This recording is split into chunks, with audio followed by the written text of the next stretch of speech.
교우 여러분 안녕하십니까? 6월 30일 금요일입니다. 오늘 6월의 마지막 날이네요. 그래서 한 해의 절반이 다 지나갔는데 남은 절반 더 크신 주님의 은혜가 있기를 기도드리겠습니다. 성령께서 복음의 설교를 통해서 믿음을 불러일으키시고 또 성령께서 세례와 성만찬을 통해서 우리의 믿음을 강화시키신다 라고 하는 걸 생각하면서 오늘은 세례에 대해서 함께 나눠보기를 원합니다.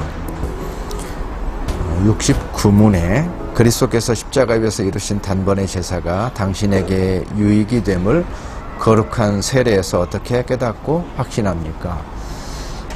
예수 그리스도의 그 죄사함이 나의 것이 되고 나에게 어떤 유익이 되고 어떤 은혜가 되는지를 어떻게 알 수 있습니까? 세례를 통해서 그 부분이 이제 확인되어지고 체험되어진다, 그런 얘기가 됩니다. 답은 그리스도께서 물로 씻는 이 외적 의식을 제정하시고 그의 피와 성신으로 나의 영혼에 더러운 것, 곧 나의 모든 죄가 씻겨짐을 약속하셨습니다. 이것은 물로 씻어 몸에 더러운 것을 없애는 것처럼 확실합니다. 이제 그 세례라고 하는 것이 물로 씻는다라고 하는 예식이잖아요. 네, 그것을 통해서 가장 명확하게 우리에게 보여주고 있는 것은 우리의 죄의 씻음. 우리가 살아가면서 그 경험하잖아요. 물로 씻을 때에 깨끗해지고 또 물로 씻어야 된다. 그것이 우리의 경험이죠. 씻지 않으면 더럽고 냄새나고 씻으면 깨끗해진다. 이것이 우리가 알고 있는 사실이고 모두가 알고 있는 사실이고 우리가 날마다 살아가면서 경험하는 것이잖아요. 세례라고 하는 예식을 통해서 우리가 인간이기 때문에 그것을 체험적으로 경험함으로써 세례를 통해서 예수 그리스도의 그 구속의 은총, 그 피와 성령으로 우리가 씻김 받는다, 씻어진다, 사함 받는다라고 하는 것이 이제 세례를 통해서 우리가 확신을 갖게 된다라고 하는 것이죠. 그래서 이것을 주님께서 제정하셔서 이것을 우리가 행함으로써 그 예수 그리스도의 죄 씻음이 우리 가운데 확실해지도록, 그래서 여기서 몸에 더러운 것을 없애는 것처럼 확실합니다. 그래서 보다 더 믿음이 강화되는 거죠. 직접 체험함으로써 그 죄 씻음을 경험함으로써 성부와 성자와 성령 이름으로 죄를 씻노라. 누구에게나 그 세례의 경험은 특별한 경험이잖아요.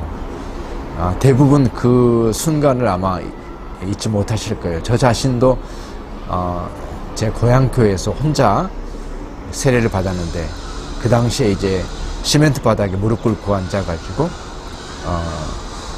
많은 그 우리 교우들이, 어르신들이 저를 어려서부터 성장하는 것을 봐왔고 기도했던 분들 앞에서 혼자서 세례받았던 그 장면이 참 결코 잊을 수 없는 평생의 장면입니다. 그 세례라는 예식을 통해서 우리가 오직 예수 그리스도를 통해서만 구원받는다라고 하는 이 사실에 대한 어떤 확실함, 굳건함, 표와 인으로서 확실한 어떤 그 눈에 보이는 표로서 세례가 있게 되는 것입니다. 72문에 보면 이런 그 유익한 질문이 있습니다. 세례의 물로 씻음이 곧 죄 씻음 자체입니까? 답은 아닙니다. 오직 예수 그리스도의 피와 성신만이 우리의 모든 죄를 깨끗하게 합니다. 세례가 구원의 징표로서 아주 중요하지만 그것에 대해서 질문하는 겁니다. 그 물로 씻을 때 그 세례의 세례반에 담겨진 그 물로 씻을 때에 나의 죄가 씻겨지는 겁니까? 그 물이 특별해서 그 물이 특별한 어떤 거룩함이 있어서 그 물로 내가 씻겨지는 겁니까? 그 세례라고 하는 것은 그 세례의 그 순간에 물로 내가 깨끗해지는 겁니까? 라고 질문하는 거죠. 어떻게 보면 가장 기본적인 질문이지만 확인하는 그런 질문이 되는 겁니다. 그 물이 아니죠. 물로 씻음 받는 게 아니죠. 그 물이라고 하는 건 하나의 그 징표로서, 확인으로서, 상징으로서, 그렇게 경험으로서 우리가 체험할 수 있도록 물을 사용하는 거죠. 물을 뿌린다는 거, 물을 뿌리고 또 침례교 같은 경우는 물에 들어가는 거니까 어떤 절대적인 체험이 되겠죠. 그 물 속에 들어가는 그런 체험, 엄청난 체험이 있지만 그러나 그 물 자체가 우리를 정결하게 하는 것이 아니거든요. 그러니까는 물을 많이 뿌리느냐, 물 속에 들어가느냐, 아니면 상징적으로 물만 뿌리느냐가 그 자체가 사실은 결정적인 게 아닙니다. 중요한 것은 예수 그리스도의 피로 깨끗함을 받는 거거든요. 근데 그 점에 대해서 얘기하는 겁니다. 그러니까는 세례에 물로 씻을 때의 그 물이 죄를 씻어주는 그 자체입니까? 세례의 예식 자체가 그 순간에 죄사함이 일어나는 겁니까? 라고 묻는 겁니다. 근데 그 세례의 물이나 그 예식이 아니라 예수 그리스도의 피와 성령만이 우리를 깨끗하게 한다. 그러니까 세례라는 예식은 그것에 대한 증표죠. 확인이죠. 그 자체가 죄사함입니까? 죄씻음입니까? 하고 예수 그리스도의 죄사함의 표현입니다. 상징입니다. 확인입니다. 이건 다른 거잖아요. 그것은 우리의 믿음을 강화시키기 위한 것으로서 우리에게 그러나 주님께서 정하신 것이죠. 세례가 행하도록 세례가 있어야만 우리가 예수 그리스도의 구원의 확신을 가지고 나아갈 수 있기 때문에 하나님께서 명령하셨지만 그러나 세례 그 자체, 그 물뿌림 그 자체가 죄 씻음은 아니다 라고 하는 것을 12문답에서 72문답에서 우리에게 가르쳐주고 있는 것입니다. 그 다음에 이제 오늘 마지막은 이제 유아세례에 대한 겁니다. 유아세례에 대해서 이런저런 얘기도 할 수 있겠죠. 대표적인 것은 자기 신앙의 고백이 아닌데 세례를 줄 수 있느냐 이 부분인데요. 결국 이제 유아 세례를 받더라도 나중에 자기 신앙 고백이 필요합니다. 그래야만 이제 입교가 되는 거죠.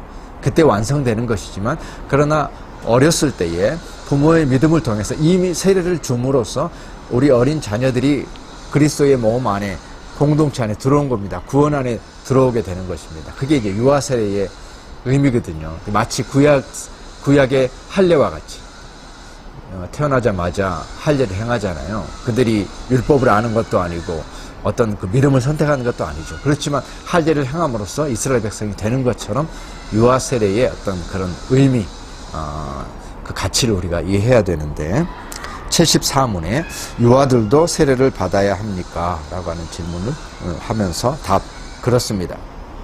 이유를 쭉 설명하고 있죠. 그것은 유아들도 어른들과 마찬가지로 하나님의 언약과 교회에 속하였고 공동체 안에 속했다라는 걸 얘기하고 있죠. 또 어른들 못지않게 유아들에게도 그리스도의 피에 의한 속죄와 믿음을 일으키시는 성신이 약속되어 있기 때문입니다. 어른들뿐만 아니라 아이들에게도 그 구원의 약속이 주어져 있고 구원의 필요성도 있고 구원의 약속도 주어져 있고 애들은 아니다, 제외되는 게 아니라는 거죠. 그 점을 얘기하고 있는 겁니다. 그러니까 먼저는 그 공동체 안에 속하는 것이고 두 번째로는 어린이에게도 죄사함의 은총이 약속되어 있다. 그러므로 유아들도 언약의 표현 세례를 통하여 그리스도의 교회와 연합되고 불신자의 자녀와 구별되어야 합니다. 이제 이것은 또 다른 면이죠. 그래서 믿음의 공동체 안에 들어오고 구별된 신앙 안에서 양육되어지는 그리고 책임 있게 그리스도인의 일원으로 성장되어야 될 그런 어떤 자녀로서의 구별됨이 있는 거죠. 그래서 그것을 통해서 이제 말씀을 가르치고 믿음을 가르치고 부모가 그 어린 자녀들이 스스로 신앙 고백할 때까지 부모와 교회가 책임을 지겠다라는 의미가 되는 겁니다. 이게 다른 반대편의 어떤 관점이죠. 자기 스스로의 신앙의 고백은 문제가 아니라 부모와 교회의 책임에 대해서 동일하게 얘기하고 있는 것입니다. 이런 일이 구약에서는 할례를 통하여 이루어졌으나 신약에서는 그 대신 세례가 제정되었습니다. 구약에서는 할례를 통해 되었지만 신약에서는 이제는 세례를 통해서 그 일들이 이루어지게 된 것입니다. 그래서 유아 세례를 우리가 얘기할 때 아니 어린아이에게 무슨 세례를 주느냐라고 단번에 마치 그런 어떤 우리가 도전을 받을 수 있는 그 질문 앞에서 명확하게 유아 세례의 의미가 무엇인지를 알고 우리 어린 자녀들이 태어났을 때에 반드시 유아 세례를 받아야 되겠다. 유아 세례를 통해서 정말로 이 자녀에게 예수 그리스도의 은총이 임하고 동시에 부모와 교회가 책임 있게 이 자녀들을 구별된 자녀로 양육하겠다라는 그 믿음의 결단이기 때문에 유아 세례를 우리가 반드시 해야 되겠다. 옛날에는 유아 세례 연령이 매우 낮았습니다만은 푸돌 되기 전에 했습니다만은 지금은 유아 세례 연령이 높아졌어요. 그 이유가 뭐냐면은 유아 세례에 어떤 그런 그 사각지대가 생기지 않도록 이 중요한 유아 세례를 나이가 들어서도 아주 영아가 아니더라도 유아일 때도 받을 수 있도록 이게 최근에 우리 장로교 헌법도 개정이 됐는데 그만큼 유아 세례가 중요한 겁니다. 그런 면에서 세례와 유아 세례에 대해서 우리가 분명한 어떤 그 교훈을 가지고 있고 또 그 가운데서 우리 자녀들을 유아 세례를 할 수 있도록 우리가 기도하고 준비해야 될 것입니다. 오늘 세례와 성만찬 두 가지 성령께서 우리의 믿음을 강화시키는 두 가지 중에서 오늘 세례에 대해서 함께 생각해 보았습니다. 기도하겠습니다. 감사합니다. 주님, 우리를 위해서 피 흘리셔서 그 피로 우리의 모든 죄가 사함받게 됨을 주님 감사합니다. 그리고 그 죄사함의 표로 연약한 우리에게 세례를 주셔서 하나님 우리가 세례를 행함으로써 예수 그리스도의 그 구원의 은총을 체험할 수 있도록 확인할 수 있도록 확신할 수 있도록 우리 인도하시니 감사합니다.